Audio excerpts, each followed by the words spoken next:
করেছেন এর আগেও জানি আমরা 2016 ব্যাচ টিচার। আপনার কথা আমরা শুনেছি বিধানসভার বাইরে আপনি বলেছেন, তখনও আমরা ছিলাম সেই সামনে। এই যে আমাদের মঞ্চটা নিয়ে আপনারা আর মানে কিভাবে আপনারা স্কুলের মাধ্যম রয়েছে আমাদের অ্যাকচুয়ালি আমাদের 7 জন আমাদের ছিলেন, আমরা 2016 এখনো 6 ছিল, কিন্তু এখনো পর্যন্ত 31 অগস্ট অব্দি আমাদের রয়েছে টাইমটা টেনিওরটা। তারপরে আমাদের কি হবে এখনো পর্যন্ত কিন্তু আজকে জুলাই আমাদের এটা নিয়ে আমাদের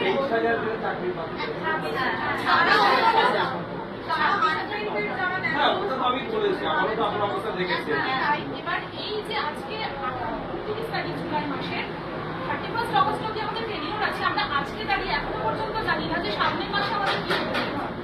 মানে এই যে মানসিক যন্ত্রণা আছে 2 বছর 3 বছর ধরে চলছে, কিছু তো একটা মানসিক যন্ত্রণা নিয়েই সবাই সম্ভবত আগস্ট মাসে আবার শেষ হবে। আমি আপনাদের মনে রাখবো যারা যে একটা ব্যাপারে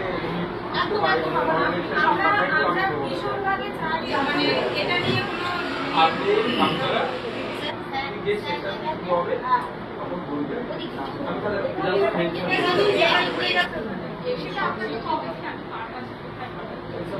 আমি আইডি দিচ্ছি আপনি আপনি করবেন না 11 তারিখ থেকে সেশন শুরু হচ্ছে। ঠিক সেশন শুরু হওয়ার আগের দিনে আমরা ঠিক করে রাখি, তারপর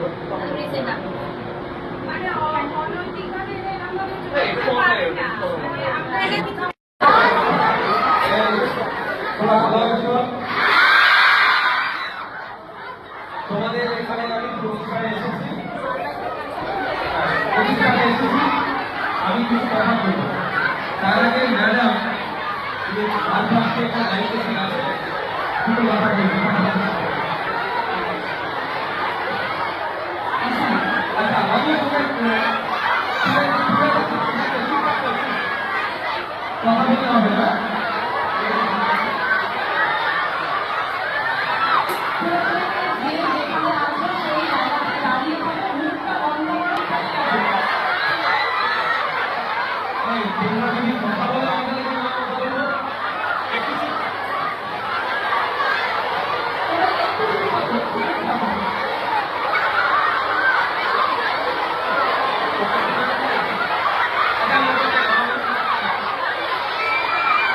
আসবে আর যারা তখন নতুন শিক্ষার্থী থাকবে তারা অপেক্ষা করবে না, সবাই চাও কি তোমরা?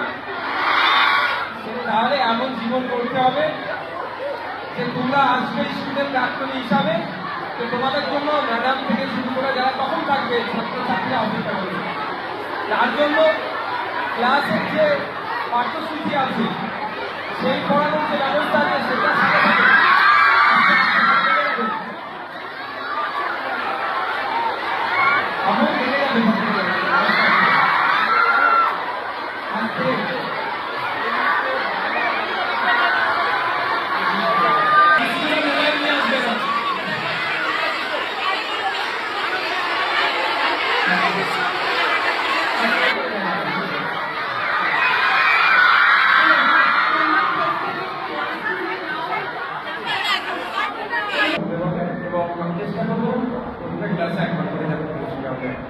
তোমরা ক্লাসের মধ্যে কি বলছো?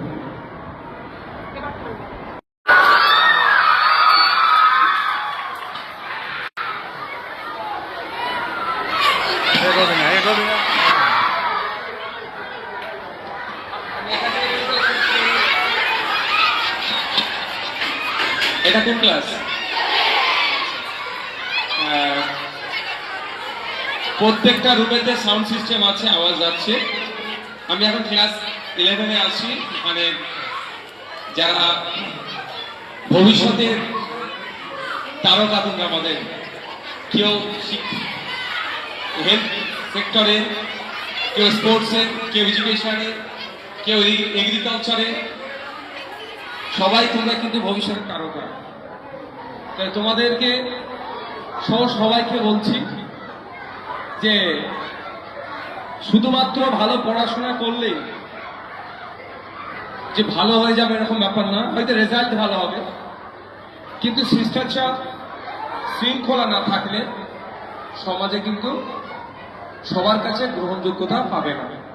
তাই আমার অনুরোধ, আমাদের ম্যাডাম যারা আছেন আমাদেরকে যে শিক্ষা দেয় পাঠ্যসূচির মধ্যে যেটা আছে সেটা তো অবশ্যই গ্রহণ করবই, সাথে সাথে সামাজিক জ্ঞান যেগুলো দেয়, সমাজে চলতে গেলে কিভাবে কি করতে হবে। কারণ এখন বিভিন্ন ফাঁদে ফেলে বিভিন্ন কৌশলে, বিশেষ করে এই 11, 12, 9, 10 এই বয়সী বাচ্চাদেরকে কিন্তু ভুল পথে পরিচালনা করছে। তোমরা আমার থেকে অনেক ছোট, আমার বোনের মতো, তো তোমাদের বলবো যে কে কি বলছে, কে কি করছে ওইদিকে ফোকাস নয়, ফোকাসটা এখন করতে হবে পাঠ্যসূচির দিকে, পড়াশোনার দিকে। অনেকে অনেক রঙিন স্বপ্ন দেখাতে পারে, সেগুলো মাথায় রাখার এখন সময় নয়, কারণ ওটা 2 বছর 4 বছর, 2 বছর 4 বছর পরে পুরো সারা জীবনটা ধ্বংস হয়ে যাবে। এখন পড়াশোনার দিকে ফোকাস করো, ম্যাডামরা যেটা বলছে সেটা করো। নিশ্চিতভাবে ম্যাডামরা হয়তো তাড়া দেয়, বকে, ঠিক কথা, কিন্তু আপন মনে করে, সেই জন্যই বারবার বোঝানোর চেষ্টা করে। তাই অনুরোধ এটাই, ক্লাস 11-এর তোমরা ছাত্রী, ক্লাস 5-এর ওখানে ছাত্রীদের কাছে প্রত্যেককে বলবো, আর 9, 10, 11, 12 স্পেশালি বলবো আমি, অনেকে এখন রঙিন স্বপ্ন দেখাবে, এইভাবে সেইভাবে চলো, এই করি সেই করি, এই ফাঁদে পা দেওয়ার দরকার নাই। এতটুকু কথা বলবো, নিয়ে গিয়ে বিক্রি করে দিতে পারবে, তখন কি হবে একটু ভাবো। খারাপ জায়গায় নিয়ে গিয়ে যদি বিক্রি করে দেয়, সুতরাং এতটুকু মনে রাখবে, তোমার ঘরের বাবা বলো আর আব্বা বলো, যে যে ভাষাতেই ডাকো, কি কাজ করে, কারো বাবা বা পিতা হয় সরকারি জব করে, আর না হলে বেসরকারি প্রাইভেট সেক্টরে। কারো বাবা এখানে আছেন ভ্যান চালায়, গর্বের সাথে বলবে তোমরা, কোনো লজ্জার ব্যাপার নেই। কারো বাবা রাজমিস্ত্রির কাজ করে, কারো বাবা কিশোর, এইটাই তো আমাদের ম্যাক্সিমাম। কারো দোকান আছে, আর্থিকভাবে আমরা খুব একটা ভালো জায়গায় নাই ম্যাক্সিমাম, কিন্তু দেখো বাবা মারা সর্বোচ্চ দিয়ে চেষ্টা করে তোমাদের ভালোর জন্য। আমার মেয়েটা পুজোতে বাবা মা হয়তো নতুন জামা নেয় না, মেয়েদেরকে জামা নেয় তো, ঈদেতে বাবা মা নতুন জামা পরে না, শাড়ি পরে না, কিন্তু মেয়েদেরকে নতুন দেয়, তার সর্বোচ্চ দিয়ে মেয়েদেরকে খুশি রাখতে চায়। যে ছোট থেকে জন্ম দেওয়ার পরে লালন পালন করলো, তার সর্বোচ্চ দিয়ে আগলে রাখার চেষ্টা করলো, তার ভালোবাসা, তার স্নেহ থেকেও কেউ 2 বছর 1 বছর 6 মাস এমন তোমাদেরকে ভালোবেসে ফেললো, ভালোবাসা দিল, বাবা মার ভালোবাসা উপেক্ষা করে 6 মাসের ভালোবাসার কাছে তোমরা বিলিয়ে দিলে।